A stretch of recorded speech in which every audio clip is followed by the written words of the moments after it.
All right, y'all. It's tough to see how technology is being abused, but it's also exciting to see the hopeful parts of how technology can be leveraged to make the world a better place. And I want to introduce a colleague of mine, Anna Chekhovich, who has been working with us for over a year to start teaching activists how to use cutting-edge Bitcoin technology in order to make their work unstoppable. So with that, I want to introduce Anna Chekhovich to the stage.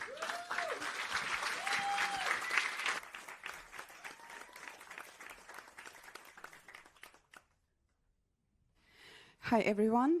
My name is Anna Chekhovich, and I spent 8 years managing finances at Alexei Navalny's Anti-Corruption Foundation. At the Anti-Corruption Foundation, we constantly faced financial repressions when working in Russia. Our bank accounts were constantly frozen, our funds seized, and financial censorship became just another tool the regime used to silence us. And in 2016, the ACF turned to Bitcoin. It became our financial lifeline, helping us receive donations, make payments, and continue operating in Russia when every other traditional payment channel was shut down. And this experience showed me that tools like Bitcoin could be really powerful for activists all around the world. And the reality is over 70% of global population lives under some form of authoritarian rule. And if there is one tactic that every dictator understands, is this: weaponize money. When they cannot silence your voice, they go after your wallets. They freeze your bank accounts, they block donations, and they punish anyone who is trying to financially support you. And after everything I've been through, I realized that I could help other activists facing the same struggles.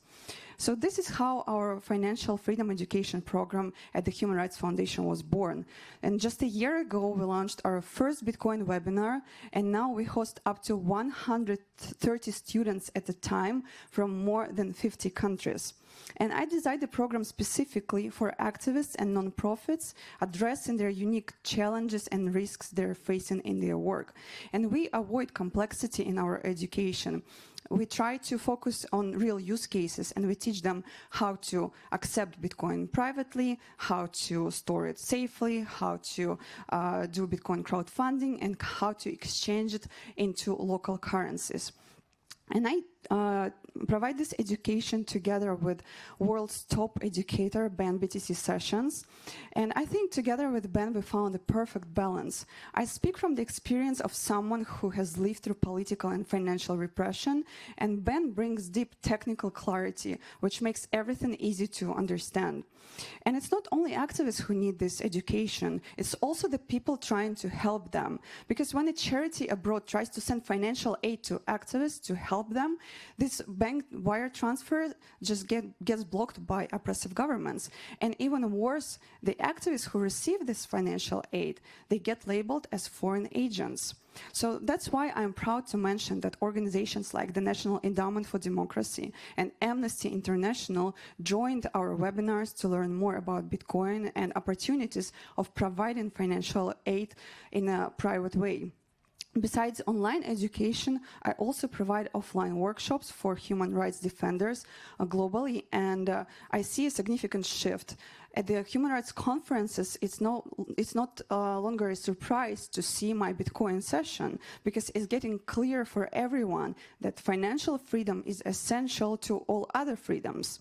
And even universities are paying attention now. I taught students at MIT and the University of Virginia, where Bitcoin is becoming a significant subject of academic research. And it's a strange paradox, but it's true. Oppressive governments are unintentionally fueling Bitcoin adoption. The more they tighten control, the more dissidents, activists, nonprofits reach out to us for help.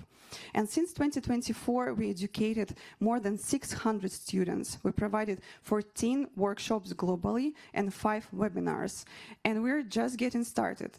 So if this resonates with you or anyone you know, please join our upcoming webinar that starts on June 9th. And together, let's make sure that no one is silenced simply because they couldn't afford to fight back. Thank you so much.